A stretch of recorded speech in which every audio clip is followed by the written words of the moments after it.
Andika. Guys, di video kali ini kita akan membahas sebuah headset gaming virtual 7.1 dari brand yang selalu mengeluarkan produk gaming gear murah, tapi kualitasnya itu nggak kalah sama brand-brand yang sudah memiliki nama yang mewah. Bener banget, Phanteks. Jangan sampai salah sebut ya, Phanteks. Dan spoiler alert, harganya nanti itu bakalan include dengan headset stand RGB-nya ini yang sudah memiliki 10 RGB effect yang nanti juga akan kita bahas. Tapi seperti biasa, sebelum kita mulai videonya, buat kalian yang belum makan dulu. Kalau udah makan langsung aja subscribe channel ini, karena di channel ini kita akan membahas informasi menarik mengenai dunia gadget dan juga teknologi yang akan membuat hidup kalian lebih inspiratif dan produktif. Dan perkenalkan, ini adalah Phanteks Fusion HG22, sebuah headset gaming terbaru dari Phanteks yang sudah menggunakan chipset C-Media. Buat kalian yang mungkin belum tahu apa itu chipset C-Media, jadi sama seperti di smartphone. Kalau smartphone kan ada SoC ya. Headset ini pun juga ada chipsetnya. Jadi chipset C-Media ini memiliki fitur seperti High Fidelity, 7.1 Suron Max, dan lain-lain. Dan chipset C-Media ini juga sering banget digunakan oleh headset-headset yang sudah memiliki nama. Contohnya seperti brand-brand yang gambarnya ada di sini.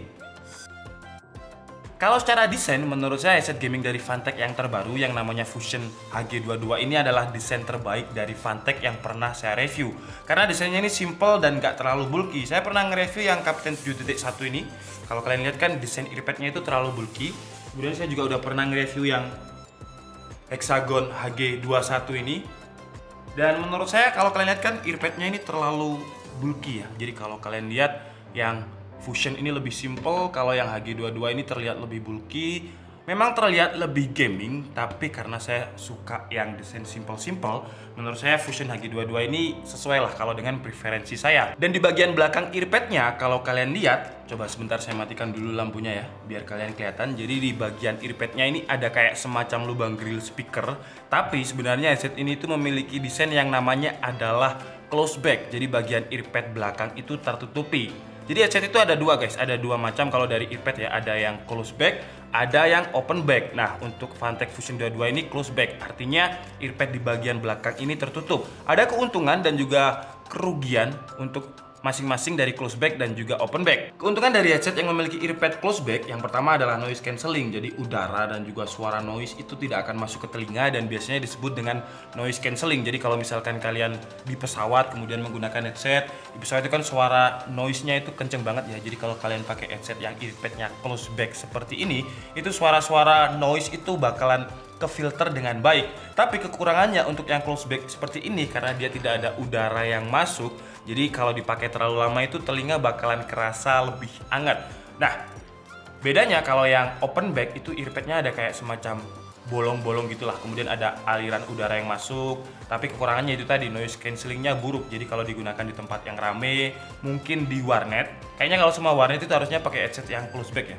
Karena kalau open back pasti nanti omongan tetangga, omongan operator warnetnya juga kedengar karena noise cancellingnya buruk banget untuk headset yang menggunakan open back. Reinforce-nya ini menurut saya juga masih nyaman, nggak terlalu rapat karena sudah close back tadi. Jadi memang reinforce-nya sepertinya nggak terlalu digunakan tight atau rapat, jadi nggak terlalu menekan gitu ke telinga. Kemudian di bagian ear cup-nya ini kalau kalian lihat kan, ini dalamnya ini masih cukup untuk telinga. Jadi kalau misalkan telinga kita masuk ke sini, telinga kita itu nggak mentok ke bagian sini.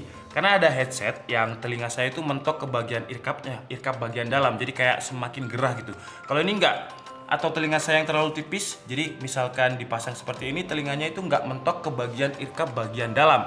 Enaknya di situ sih. Kemudian untuk busa atau foam ear cup-nya ini juga cukup empuk dan permukaannya kulit. Dan menurut saya ear cup headset itu yang paling enak adalah yang permukaan kulit atau leather seperti ini, karena saya nggak suka yang foam atau yang busa. Permukaan kulitnya ini juga breathable. Jadi kalau kalian lihat di bagian leather atau kulit ini ada kayak semacam lubang-lubang untuk fitur airflow atau udara masuk, yang namanya itu adalah fitur breathable. Jadi istilahnya telinga kita itu kayak diberi udara atau diberi napas.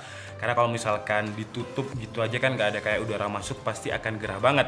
Dan experience saya menggunakan headset gaming ini untuk jangka waktu yang cukup lama, menurut saya sih masih cukup nyaman. Tapi kalau misalkan udah masuk ke range, kemarin saya coba untuk main game Forza Horizon itu sekitar 6 jam. Dan di jam kelima itu udah mulai anget. Karena di studio sekarang udah nggak bisa pakai AC. Karena kalau misalkan AC-nya dihidupkan, PC-nya dihidupkan, semuanya dihidupkan itu jeglek. Ya masih mau ditambah lagi dayanya. Tapi kalau misalkan kalian gunakan di ruangan ber-AC, menurut saya nggak akan terlalu masalah. Kemudian untuk kabelnya udah lumayan tebal dan braided. Tapi bedanya dengan yang Hexagon Hexagon 21. Kalau Hexagon 21 ini tebel dan braidednya ini juga tebel, jadi lumayan berat. Kalau ini braided tapi braidednya ini lebih tipis, dan kalau saya pribadi saya lebih suka yang tipis dan ringan seperti ini tapi braided atau kuat. Jadi kalau digunakan karena kita nggak menahan beban kabel gitu loh. Kalau misalkan kita udah nahan beban clamp force, nahan beban suspension force, kemudian nahan beban kabel, itu kan headset malah semakin berat dan digunakan itu jadi nggak nyaman. Tapi kalau ini menurut saya udah, ya walaupun nggak ringan-ringan banget, tapi kita nggak nahan beban yang terlalu berat. Kemudian di kabelnya juga ada controller seperti ini, pakai R ya, jangan nggak pakai R. Jadi kontrolnya ini ada beberapa menu. Ini adalah menu untuk RGB yang Fusion 22 ini memiliki 3 lighting RGB effect. Jadi satu, ini kayaknya breathing ya. Jadi RGB-nya itu kayak gerak-gerak seperti ini. Tapi juga ada fitur statik, jadi dia akan lebih diam seperti ini. Dan juga ada mati. Jadi seharusnya sih 2 RGB effect ya. Kemudian di controllernya ini juga ada volume up and down, volume wheel seperti ini. Kemudian juga ada tombol mute. Ngomong-ngomong tombol mute, jadi mic-nya mana nih guys? Nih, mic-nya adalah detachable. Jadi mic-nya ini bisa dicopot seperti ini guys. Jadi masangnya ada kayak semacam panduannya ya. Di sini tuh kalian bisa paskan di sini. Jadi kotak ini, kotaknya kan intinya kayak pasang puzzle lah, simetris. Kemudian kalian pasang di sini. Dan untuk mic-nya ini seharusnya patternnya cardioid, jadi menangkap suara dari belakang headset seperti ini. Dan sekarang langsung aja kita coba bagaimana untuk kualitas mic-nya. Oke, jadi ini adalah kualitas mic dari Fusion HG22 dan ada yang aneh. Iya, jadi driver dari Fusion HG22 ini juga memiliki magic voice. Jadi ini adalah suara yang biasanya kalian dengarkan di TV lah ya. Kemudian kita juga bisa memilih nih, kita bisa ganti ke cartoon voice. Jadi suaranya juga sama juga kayak yang di TV-TV. Jadi kalau misalkan kalian mau iseng di Umi TV atau di game kalian, itu kalian nggak usah download aplikasi, karena ada aplikasi voice changer ya. Tapi di sini udah ada aplikasi voice changer bawaan dari Fusion HG22 yang kira-kira suaranya itu seperti ini. Jadi ada 4 pilihan. Jadi monster, kemudian cartoon voice, ada mil. Ini adalah suara mil. Suara milnya seperti ini. Kemudian ada suara female yang sebenarnya menurut saya sih agak sama aja, tapi pitch shifternya itu dinaik turunkan lah. Nah, kalau untuk suara normalnya itu seperti ini.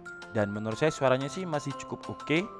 Walaupun masih ada kedengar ciri khas mic headset banget, tapi udah memiliki clarity dan juga cukup jelas. Jadi kira-kira seperti ini suaranya, kalian bisa dengarkan dan silakan kalian tuliskan di kolom komentar. Dan nanti kalian juga bisa download link softwarenya yang sudah saya bantu di kolom deskripsi, dan link pembelian serta harga promo launchingnya juga sudah saya taruh di kolom deskripsi. Oh ya, BTW kita belum ngomongin harga ya. Untuk harganya, dan tadi sudah saya kasih spoiler, harganya itu nanti bakalan include dengan headset stand. Kasihan ya, headset standnya ini dari tadi berdiri di sini tapi nggak saya bahas. Untuk headset standnya ini dia juga memiliki iluminasi RGB seperti ini. Jadi di bagian bawahnya ada iluminasi RGB, dan di sini ada tombol untuk mengatur RGB effect-nya, dan dia memiliki 10 RGB effect. Dan mungkin buat kalian yang nggak suka dengan lampu iluminasi RGB yang seperti ini, karena untuk beberapa orang itu kan nggak suka ya dengan RGB. Biasanya yang suka itu adalah orang-orang yang umurnya 15-17 tahun, dan kalau saya pribadi saya udah dewasa, jadi saya nggak terlalu suka dengan warna RGB yang terlalu gejreng seperti ini. Tapi jangan khawatir, karena di sini mana tadi? Oh ya, ini kontrolnya di sini. Saya kira pakai kabel di sini. Kontrolnya ini bisa dipindah atau warnanya itu bisa, dan ada warna favorit saya. Jadi kalau kalian lihat, ini bukan merah, hijau, biru, ungu. Ini apa ini? Tosca. Nah, ini adalah warna favorit saya, jadi putih. Jadi kalau misalkan kalian nggak suka ya, nggak suka warna-warna RGB, itu menurut saya bagusan yang putih. Kenapa? Karena warna RGB-nya yang ini beda dengan yang ini guys. Kalau yang ini kan RGB-nya ini soft gitu ya, jadi nggak terlalu gonjreng gitulah. Kalau ini kan masih soft, jadi masih enak untuk dilihat. Tapi kalau ini tuh terlalu gonjreng menurut saya. Jadi kalau kalian lihat kan, ini lebih soft, jadi saturasinya itu bagus. Kalau ini RGB effect-nya ini terlalu gonjreng. Untungnya Fantech memberikan opsi yang bisa dipilih. Mana tadi? Bisa dipilih warnanya seperti ini, warna putih. Ya, kalau seperti ini kan lebih terlihat keren sih menurut saya. Jadi ibaratkan ini lagi berdiri, dan ya keren sih menurut saya kalau warna putih. Dan RGB-nya, kalau bagian earpad RGB-nya saya suka karena nggak terlalu gonjreng. Jadi kalau misalkan kalian gunakan di tempat yang gelap, dan pasti kalau kalian nge-game itu kalian pasti pakai ruangan yang gelap. Kenapa? Karena monitor itu kan kalau misalkan kalian pakai ruangan yang cahayanya terang banget, itu wide viewing angle dan juga kualitas monitor itu pasti kerasa lebih nggak enak gitulah, enakan gelap. Dan kalau gelap, setup kalian itu bakalan kerasa lebih oke kalau pakai headset RGB dan juga headset stand dari Fantech ini. Oke, sekarang untuk harganya. Harganya nanti aja deh, bagian kesimpulannya aja harganya ya. Atau mungkin nanti malah saya bikin thumbnail atau di judul. Dan sekarang kita bahas dulu untuk kualitas suaranya. Jadi, seperti yang saya bilang tadi, headset Fantech HG22 ini menggunakan chipset dari C-Media, yang chipset C-Media itu biasanya digunakan oleh headset gaming yang memiliki brand ternama, seperti yang ada di gambar tadi. Nah, dengan chipset C-Media ini, jadi kalau kalian masuk ke softwarenya, itu bakalan banyak banget menu equalizer. Jadi kalian bisa pilih profile seperti jazz, rock, pop, kemudian kalian juga bisa setting equalizernya ini secara manual. Nah, kalau untuk kualitas suaranya, menurut saya ya, menurut telinga saya, yang paling enak itu adalah settingan yang 7.1 virtual speaker shifter ini kalian centang, dan juga fitur yang surround max ini juga kalian centang. Itu suaranya bakalan lebih enak, kayak ada di studio gitu. Jadi kayak bener-bener kayak kita itu 7.1-nya itu kerasa banget. Karena ketika nanti datang ya, settingan secara defaultnya ini adalah yang hi-fi ini atau high fidelity. Jadi kalau settingan defaultnya sih suara bassnya itu lebih dominan, walaupun elemen-elemen suara lain seperti mid, low, dan treble itu masih high clarity atau kedengar, tapi bassnya lebih dominan. Dan menurut telinga saya, settingan yang paling enak itu adalah enable 7.1 dan juga surround max tadi, karena suaranya itu benar-benar kayak muter, jadi kayak suaranya itu benar-benar kayak di kualitas studio. Dan ketika tadi saya tes untuk menggunakan playing musik, memutar musik dengan musiknya judulnya yang Feeling Good, apa itu judulnya, Sunday Best di YouTube, itu suara bassnya itu benar-benar empuk ya, layarnya jadi kayak dari temnya itu kayak muter di telinga, gimana jelasin audio itu kayak susah ya. Jadi audio itu misalkan saya playkan dari sini, itu suaranya powerful guys, saya setelkan aja deh ya. Nah, sekarang kalian bisa dengarkan betapa powerful suaranya ya. Ini saya dekatkan di mic sedikit aja.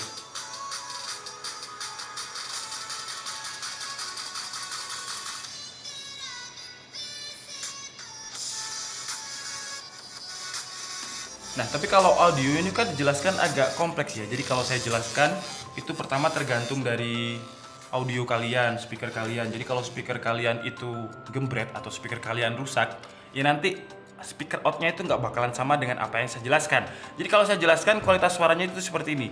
Ketika settingan default hi-fi atau high fidelity, itu suara bassnya akan lebih dominan.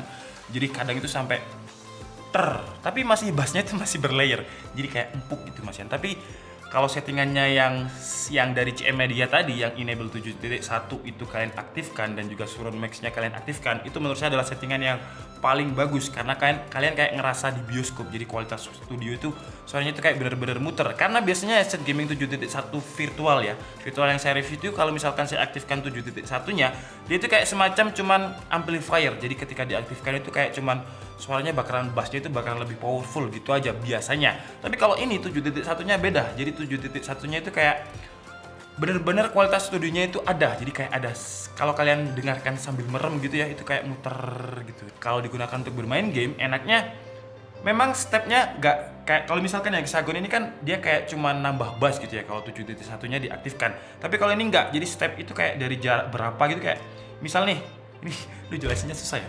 Jadi misal nih, ini saya pakai nih headset, saya pakai nih, ya kan. Kemudian kayak misal di daerah sini itu ada step, jaraknya berapa itu kayak kalian tahu. Jadi stepnya itu kayak agak jauh, suaranya tipis. Kalau misal deket suaranya tebel kayak gitu. Gitu ya penjelasannya ya. Agak susah memang kalau menjelaskan kualitas suara dari audio. Oke, jadi mungkin cukup segitu aja video review dari headset Fantech Fusion HG22 kali ini.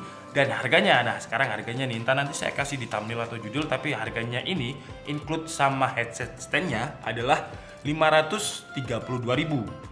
Kalian mau komplain, biasanya kan headset gaming Fantech itu kalau nggak 300.000, 400.000. Beda, ini sama headset stand, dan headset standnya pun juga RGB. Dan bedanya Fantech HG22 ini menggunakan chipset C-Media yang virtual 7.1-nya. Walaupun virtual, tapi kalian harus cobain bedanya dengan Fantech headset yang lain lah. Dengan HG21 ini juga kalian bedakan. Menurut saya kualitas suaranya itu lebih enak yang ini. Oke, jadi mungkin cukup segitu aja ya video review, dan kesimpulannya dengan harga 532.000 menurut saya worth it banget sih ya. Itu udah include sama headset stand, dan harganya itu promo launching harusnya kalau misal video ini tayang sesuai jadwal 4 Maret dan launchingnya Fantech ini juga 4 Maret. Jadi harganya bakalan 532.000 selama launching promo seperti Space Edition kemarin. Dan nanti kalau misalkan udah nggak harga promo, saya kurang tahu berapa. Oke, jadi cukup segitu aja. Untuk link pembeliannya juga sudah saya taruh di deskripsi. Saya minta maaf kalau ada kesalahan dalam penyampaian informasi. Seperti biasa, kalian bisa mengkoreksinya di kolom komentar. Saya Andika Setiabudi, and see you on the next video. Bye-bye.